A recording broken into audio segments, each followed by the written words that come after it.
discovering the sheer beauty of the unseen, when hidden movements dances in light serene, revealing that which the naked eye cannot see, and fleeting moments become timeless memories.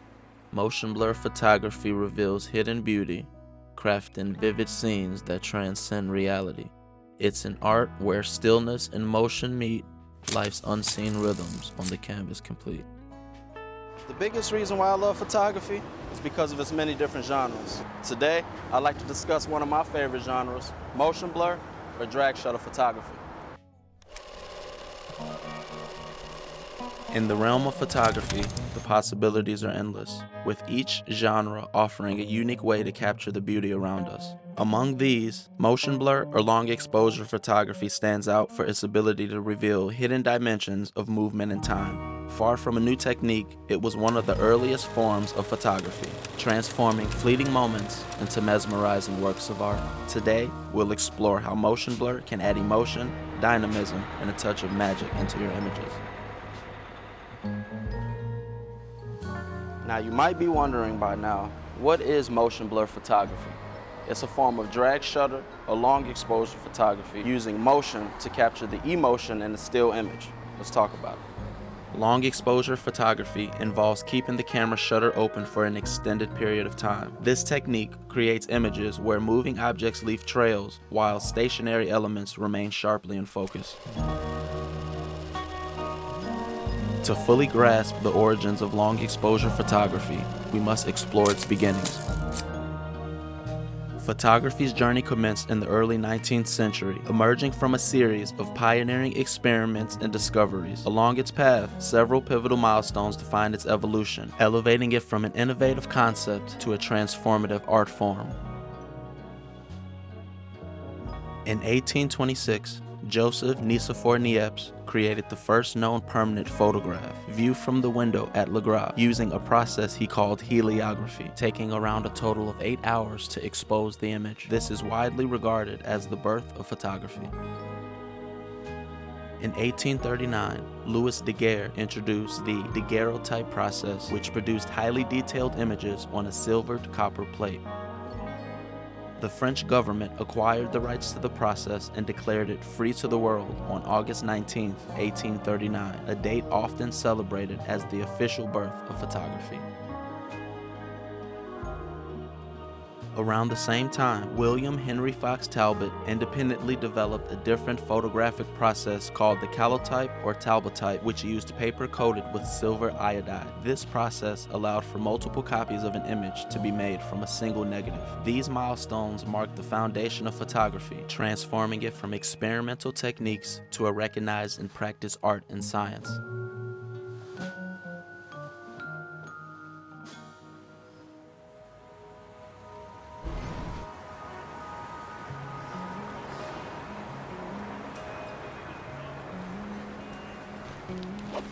Now, why would I want to introduce motion blur into my perfectly clean image?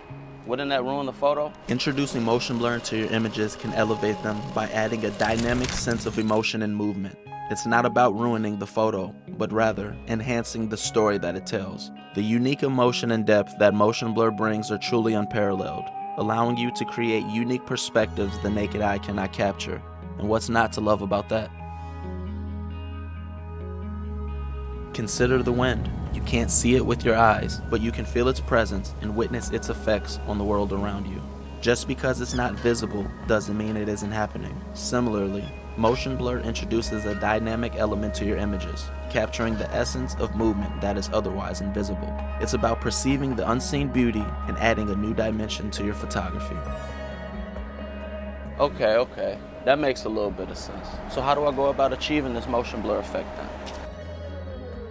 To create motion blur, you need to use a slow shutter speed, allowing the camera to capture the movement of your subject over time. This technique transforms a fleeting moment into a mesmerizing blend of motion and stillness. Think about it.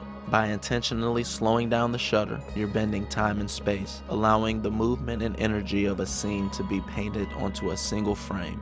This requires patience and practice, but the results can be truly breathtaking. When setting up for a motion blur shot, Consider the elements of your scene that are in motion and those that remain still. The contrast between these can add a dynamic tension and a sense of life to your image, making it not just a photo, but an experience. First, let's talk about the gear you'll need.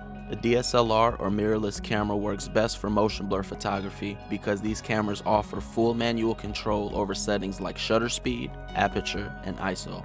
This control is crucial for fine-tuning your images and achieving the desired level of motion blur. So right now I'm on a bridge. I'm trying to get some shots of some cars. I'm trying to get some long exposure shots of some cars. And it's way too bright out here, so I'm gonna have to use an ND filter. Otherwise, I wouldn't be able to slow the shutter down fast enough to get the shot. So that's what we're gonna do. When shooting subjects in the daytime using long exposure, consider using ND filters. Think of them as sunglasses for your lens. They allow you to use slower shutter speeds without overexposing your images, giving you more flexibility in capturing that perfect motion blur shot.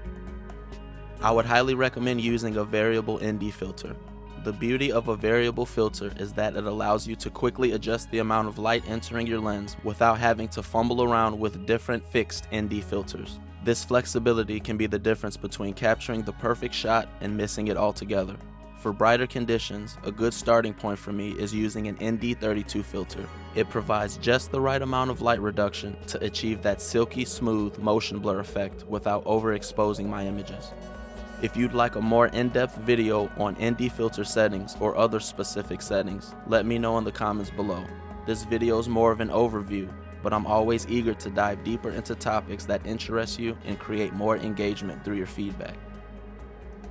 A sturdy tripod is essential for long exposure photography to prevent any camera shake that could blur the entire image. Even the slightest movement can impact the sharpness of static elements. I often use the Joby GorillaPod 5K flexible mini tripod because it's lightweight, compact, and incredibly versatile. Its flexible legs can wrap around almost any surface, allowing me to capture unique angles and shots that would be difficult with a traditional tripod.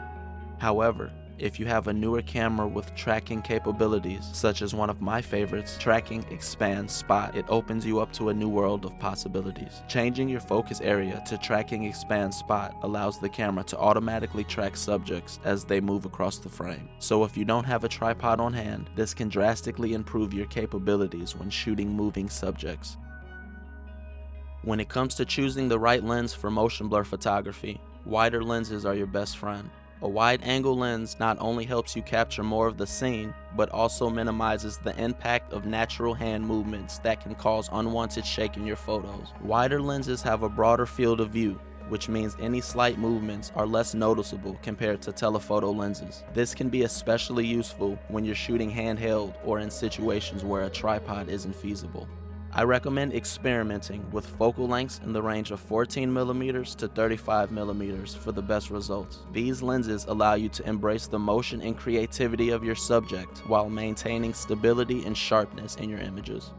Now, let's dive into camera settings. Slower shutter speeds create more motion blur, which is ideal for capturing motion. Start with a shutter speed of around 1/25th to 1/40th of a second for subtle effects, and experiment with speeds like 1/15th to 1/8th of a second for more dramatic results. My sweet spot is between 1/8th to 1/10th of a second. I found that this is the lowest I can reduce my shutter speed while still being able to shoot handheld. ISO. Keep your ISO low to reduce noise and ensure your images remain sharp and clean, especially in low light situations. Adjust the aperture to control depth of field and exposure. A smaller aperture or a higher f-stop can help maintain a longer exposure by limiting light, adding to the creative possibilities. Now that we've explored the essentials of motion blur, let's touch on some quick compositional tips that can make a significant difference in your shots. First, think about the rule of thirds. By positioning your subject along the intersections of the grid, you can create balance and naturally guide the viewer's eye, especially when contrasting a sharp subject against a blurred background.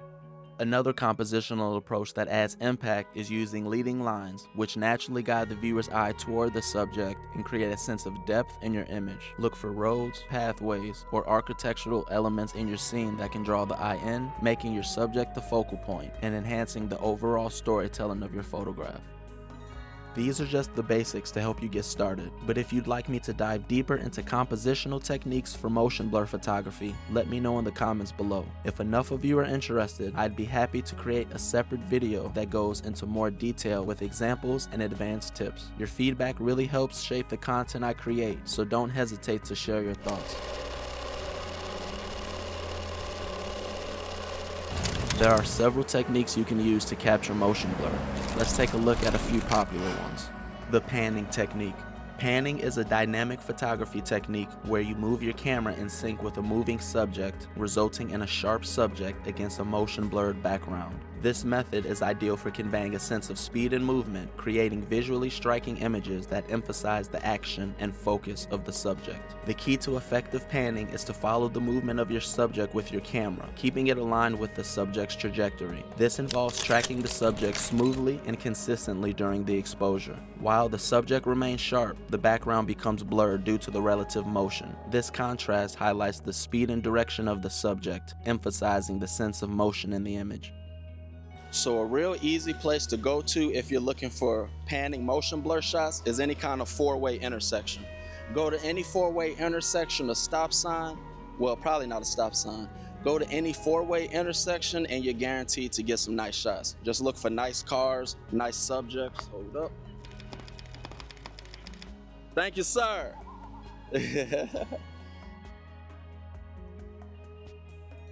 Yeah, so you just gotta look for nice cars, nice subjects, interesting subjects, bright colors like bright red, bright yellow. Those usually catch my attention. And whatever else you might be into. So yeah, let's see. I'm gonna hang around here for like 5-10 minutes and then we're gonna see what we get. So let's get it. I typically start with a shutter speed of around 1/20th to 1/40th of a second, and I adjust from there based on the speed of my subject and the desired level of motion blur I'm looking to achieve. I found this range most effective for consistently achieving the panning effect. Slower speeds will create more pronounced motion blur in the background, while faster speeds will reduce the blur and keep the subject sharper. If your camera doesn't have tracking capabilities and you're finding that your images are still coming out too blurry at 1/80th of a second, try going as high as 1/250th of a second. Choosing an aperture that allows enough light to hit the sensor while still maintaining a sufficient depth of field is essential. A mid-range aperture such as f7 or f11 often works well to keep the subject sharp and ensure the background blur is prominent. Pre-planning your shots and anticipating where you expect the subject to be will drastically improve your hit rate. The faster the subject, the shorter the speed you may need to achieve a clean blur. Conversely, slower moving subjects might require longer exposures to achieve the desired effect. The more practice you get utilizing these various shutter speeds and techniques, the faster you'll become at making these decisions on the fly when you're out in the field. Zoom blur technique. Zoom blur is an incredible technique that brings a dynamic radial blur effect to your photos by adjusting the zoom ring during the exposure. This method infuses your images with a palpable sense of motion and energy, as if the viewer is being drawn into the heart of the action. It's especially effective when applied to static subjects, transforming them into vibrant kinetic scenes where movement pulses through the frame. I'm thrilled to showcase my talented friend, Seal, who masterfully demonstrates this technique. Seal's experiments with the zoom blur effect adds an exciting dimension to the visuals, revealing how this approach can invigorate your photography, making every shot feel alive and full of motion. To achieve the zoom blur effect, start with a slower shutter speed, typically between 1/8 and 1/30th of a second, depending on the lighting conditions and the level of blur you want to achieve. The longer the exposure, the more pronounced the blur will be. Choose an aperture that allows enough light into the lens while maintaining the desired depth of field. A mid-range aperture or a higher f-stop such as f8 to f16 can help control the exposure and keep parts of the image sharp while the zoom creates the blur. Begin the exposure with the lens fully zoomed in or out, then twist the zoom ring smoothly during the exposure to create the radial blur effect. The speed at which you adjust the zoom ring will affect the intensity of the blur, so practice different speeds to see what works best for your scene. Use a tripod to keep the camera steady while you adjust the ring. This will ensure that only the zoom creates the blur, keeping your subject centered and preventing unintended camera shake. Astrophotography is a breathtaking way to capture the beauty of the sky, revealing the intricate details of stars, planets, and galaxies that are often invisible to the naked eye. In this post, I'm excited to highlight the incredible work of R, known as RO Photography on Instagram, who masterfully captures these celestial wonders. To achieve stunning astrophotography like R, start by using a sturdy tripod and setting your camera to a low ISO between 100 to 200, with a wide aperture around f2.8 or lower and a longer exposure time, typically between 15 to 30 seconds. This combination allows more light to enter the lens, capturing the stars and celestial bodies with remarkable clarity. Don't forget to use a remote shutter or a timer to minimize camera shake for the sharpest results. Another technique that shares this affinity for long exposure is creating silky water effects, often referred to as water motion blur. This method transforms flowing water, whether it's a river, waterfall, or ocean waves, into smooth, silky textures that evoke a sense of calm and tranquility. To achieve this effect, use a slower shutter speed, typically between 1/4 of a second to several seconds, depending on the speed of the water. Again, a tripod is essential to keep the rest of the scene sharp, and you might also need an ND filter to reduce the amount of light entering the lens, allowing for longer exposure times, even in daylight. R's diverse skills shine through in both astrophotography and silky water effects, capturing the ethereal beauty of the night sky and the soothing, dreamlike quality of flowing water. His work beautifully demonstrates how long exposure techniques can bring out the hidden magic in both the heavens and in the earth. Capturing light trails for moving vehicles, bicycles, or other dynamic elements can infuse your photos with vibrant, energetic motion. This technique beautifully showcases the flow and movement within the scene, weaving mesmerizing patterns that narrate the story of the environment. Whether shooting in broad daylight or at dusk, using long exposures allow you to create stunning visual stories where each trail adds a sense of rhythm and motion to your images. An advanced variation of this technique is intentional camera movement, or ICM, where you move the camera during the exposure to create abstract, artistic effects. ICM opens up a world of creative possibilities, allowing you to transform ordinary scenes into expressive works of art. A fantastic example of both light trails and ICM can be seen in the work of the incredible artist Alternative Exposures on Instagram. His mastery in capturing these effects transform everyday scenes into captivating visual narratives, showcasing how movement can sculpt the environment into dynamic and evocative images. For light trails, start with a shutter speed between 5 and 30 seconds, depending on the light and the length of the trails you want to capture. For ICM, experiment with slower shutter speeds, ranging from 1/4 of a second to 2 seconds to allow for camera movements during the exposure. Use a mid-range aperture like f8 to f16 to maintain a longer exposure without overexposing your images. This also helps keep parts of the image sharp while allowing the light trails and camera movement to create the desired blur.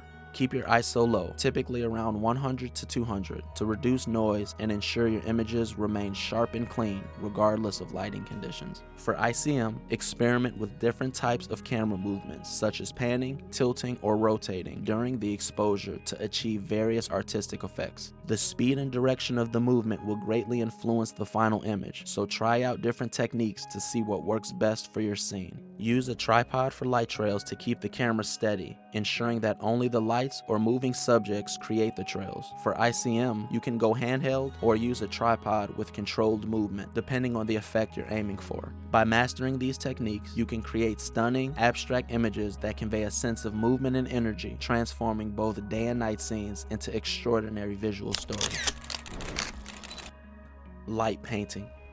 Light painting is a captivating technique that allows you to create stunning, ethereal images by using handheld light sources to paint during a long exposure. This method transforms simple scenes into dynamic, glowing works of art where the light becomes the brush and the world is your canvas. One of the most talented artists that I know of in this field is Mike Allen, whose work on Instagram is a brilliant example of the creative possibilities that light painting offers. His mastery of this technique allows him to craft images images that are both visually striking and deeply artistic. By skillfully manipulating light, Mike creates patterns and shapes that add an almost magical quality to his photographs, turning everyday scenes into extraordinary visual experiences. Start with a shutter speed of around 10 to 30 seconds, depending on the complexity of the light painting you want to achieve. This allows enough time to paint with your light source while keeping the background exposure balanced. Use a mid-range aperture such as f8 to f16 to help control the exposure and keep the background sharp while allowing the light painting to stand out against it. Keep your ISO low, typically around 100 to 200, to minimize noise and ensure your images remain crisp and clean, especially in darker environments. Experiment with different handheld light sources, such as flashlights, LED lights, or even sparklers. Each light source will create unique effects, from smooth, continuous lines to flickering, dynamic patterns. The speed and direction of your light source will influence the final outcome. Move the light quickly for thin, sharp lines, or slowly for broader, more diffused patterns. You can also use different colors of light to add variety and depth to your images. As we continue exploring the art of motion blur photography, I want to shine a spotlight on an incredible photographer whose work truly stands out, my friend Jamie. Jamie's approach to motion blur photography is a fantastic example of how versatile this technique can be. From dynamic panning shots and abstract cityscapes to captivating shots of people in motion and serene scenes, Jamie's work captures the essence of motion in a variety of settings.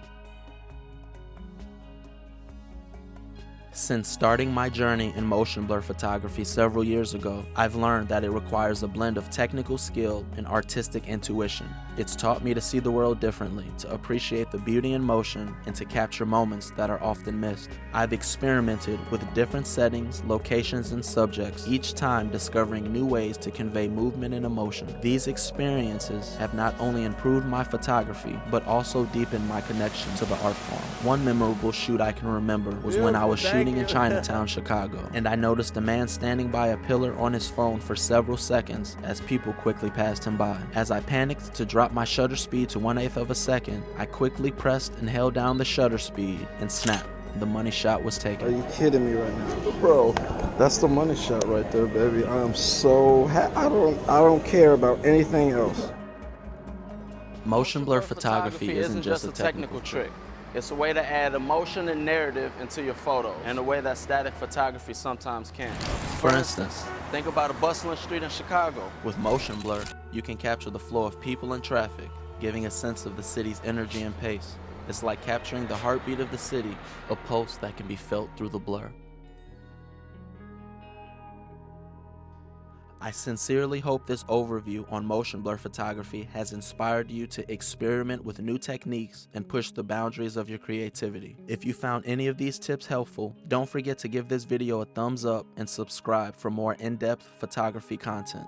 Shouts out to you if you've made it this far. Now get out and create.